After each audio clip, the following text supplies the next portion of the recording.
Bueno, como les decíamos al principio del programa, hoy es el Día Mundial de la Trombosis. En realidad es desde 2014 que existe este día y justamente para concientizar sobre esta enfermedad. Porque 1 de cada 4 muertes que hay en el mundo en el año son por trombosis. Y sin embargo es una enfermedad que se puede prevenir y que se puede tratar si se detecta a tiempo. Así que para hablar de esto voy a invitar a pasar a la doctora Paola Turcati. Hola. Hola Paola, gracias, buenas tardes. Gracias por venir. Es especialista en hematología y en laboratorio de patología clínica y además es integrante de la unidad de hemostasis y trombosis del Hospital de Clínicas. Gracias por estar en Mira Montevideo. Bueno, muchas gracias por la invitación y sobre todo muchas gracias por el espacio porque como tú decías es muy importante la difusión del Día Mundial de la Trombosis para poder concientizar eso desde la Sociedad Internacional de Trombosis y Hemostasis, la ISTH por sus siglas en inglés. Como tú decías, hace 8 años que se celebra o se conmemora el Día Mundial de la Trombosis para poder concientizar y poder evitar esas muertes que mencionabas que no son nada despreciables. Empezamos, diría un ajedrecista, con una movida clásica. No voy a ganar el Pulitzer por esta pregunta. A ver. ¿Qué es la trombosis? Es una excelente pregunta y es la mejor pregunta para empezar, me parece, porque no podemos hablar de nada después si no sabemos lo que es la trombosis. La trombosis son coágulos o trombos, de ahí la palabra trombosis, que se generan... ¿Son sinónimos trombos y coágulos? Sí, básicamente es lo mismo, sí. Que se generan los vasos sanguíneos. Pueden ser trombos arteriales, ahí tenés las trombosis arteriales, que una muy conocida es el infarto agudo de miocardio, que es una trombosis en las arterias del corazón. Y si no, las trombosis también pueden ser venosas y es un poco las que estamos intentando concientizar porque son las que menos se conocen. Pues las más frecuentes son en las piernas, en los grandes vasos, troncos venosos de las piernas, y eso es lo que se llama trombosis venosa profunda. Y ese trombo que se forma en la pared del vaso obstruye la circulación y genera determinados síntomas que si quieren después los podemos comentar. Claro, sí. Te los digo ahora. Sí, ¿cuáles son los síntomas? Cuando la trombosis es en la pierna, genera hinchazón, edema, hinchazón. ¿Es pariente de las varices? ¿Es distinto? ¿Es otra cosa? Es distinto. Es otra porque cosa. esto es en el sistema profundo venoso. La varices es más superficial. Exacto. Claro, eso es lo más duro porque no se ve. Claro. La varices pero los síntomas aparecen una vez que se produce... Atención a los síntomas, que Ahí esto es lo más estábamos. importante. Cuando Presten interrumpí estábamos en atención a eso. esto. No, está bien. ¿Cuáles serían los síntomas? ¿En qué tenemos que poner atención? Bien, los síntomas de una trombosis venosa profunda, como se obstruye el flujo sanguíneo a nivel de la vena, se va a producir hinchazón de la pierna, esa pierna va a doler, va a estar empastada, lo que decimos como que va a estar como más tensa, puede tener un cambio en la coloración de la piel, ponerse roja o un cambio en la pigmentación de la piel y puede aparecer calor. Lo importante es que esto no cede espontáneamente, no revierte espontáneamente. A todos nos pasa en verano que después de una jornada larga se nos hinchan las piernas, los tobillos, pero hacemos reposo, elevamos los pies y generalmente cede. Esto no cede, es de un miembro solo, porque generalmente en la mayoría de los casos es unilateral, entonces no es los 2 miembros comprometidos, las 2 piernas comprometidas. Entonces va a ser una pierna con hinchazón, dolor y bueno, eso que dijimos, que se ponga roja y caliente. El problema de la trombosis venosa profunda es que ese trombo que se formó en la vena se puede desprender y viajar por el torrente venoso hacia los pulmones, impactar en una vena del pulmón. Y eso es lo que conocemos como embolia pulmonar, que también tiene sus síntomas, que los podemos repasar, pero la embolia pulmonar es de una gravedad mayor que la trombosis venosa profunda. Y los síntomas, si quieres se los menciono, claro. Es falta de aire, la respiración acelerada, bueno, palpitaciones o taquicardia, el que el corazón lata fuerte, puede haber expectoración con sangre en algunos casos y puede llegar hasta compromiso, bueno, dolor torácico, dolor en el pecho o en la espalda que puede aumentar con la respiración y a su vez puede llegar a tener un compromiso hasta de conciencia con pérdida de conciencia. Mencionabas, perdona, empezaste por el tema, empezaste por la pierna. ¿Es altísimo el porcentaje que arranca ahí? ¿Casi siempre? Es más frecuente, es muchísimo más frecuente. Casi siempre. Sí. Y generalmente cuando nos enfrentamos, cuando un paciente consulta por una embolia pulmonar, decimos que en casi muchos casos debe tener una trombosis venosa profunda que pasó inadvertida y que no lo motivó la consulta. ¿Y cuáles son los factores de riesgo? Bien, eso también es una buena pregunta porque como es una enfermedad que dijimos que es prevenible en la mayoría de los casos, es muy importante conocer los factores de riesgo para poder los corregibles corregirlos.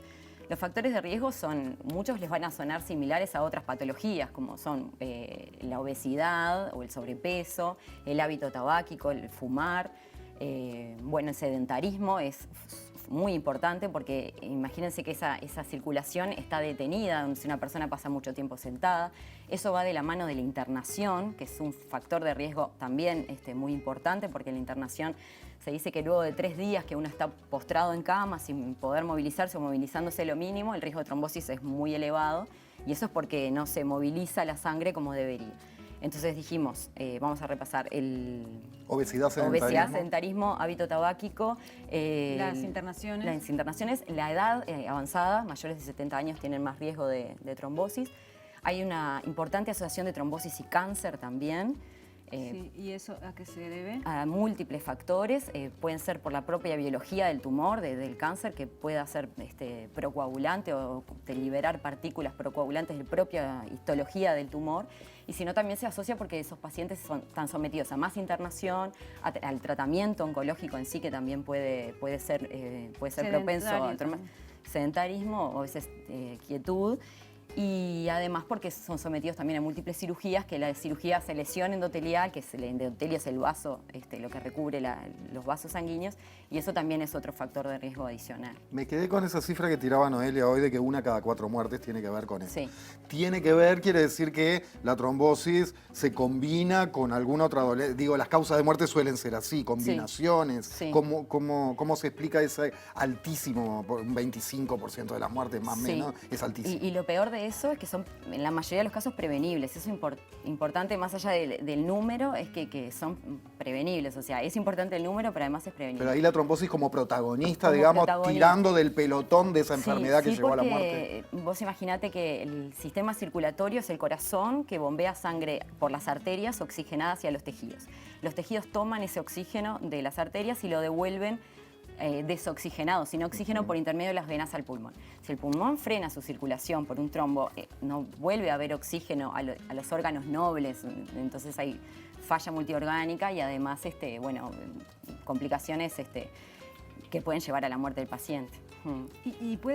Bueno, si uno no muere, por supuesto, sí. ¿Qué secuelas? ¿Tiene secuelas la trombosis también? ¿Qué tipo de secuelas? Lo más importante es hacer el diagnóstico, como tú decías en la presentación, que el paciente consulte cuando se presenta entre estos síntomas y sobre todo si conoce estos factores de riesgo y los reconoce como propios y le aparece lamentablemente porque falló la prevención de alguna forma la enfermedad, que consulte precozmente para hacer el tratamiento oportuno. Sobre todo para evitar ese desprendimiento de ese coágulo una vez formado, para evitar una consecuencia peor.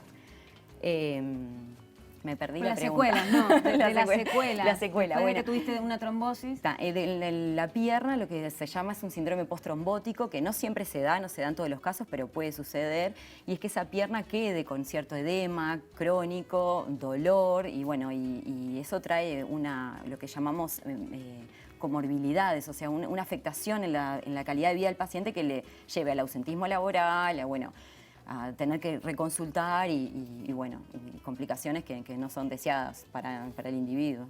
Para cerrar brevemente, estás teniendo unos tiempos de respuesta formidables para la televisión, para temas re complejos de los cuales sabés mucho. Agradecemos el esfuerzo y pido redoblarlo para este cierre porque estamos en tiempo, pero decíamos, fundamentar la detección temprana y consultar frente a si la gamba se te puso así, anda, porque puede ser otra cosa, pero puede ser eso. Ahora, una vez que se detecta, ¿es muy ganable el partido contra la trombosis o es un rival dificilísimo? No, te voy a responder en 2 partes. Una, lo que dijiste al principio, también parte de la campaña es que el paciente tenga un rol proactivo.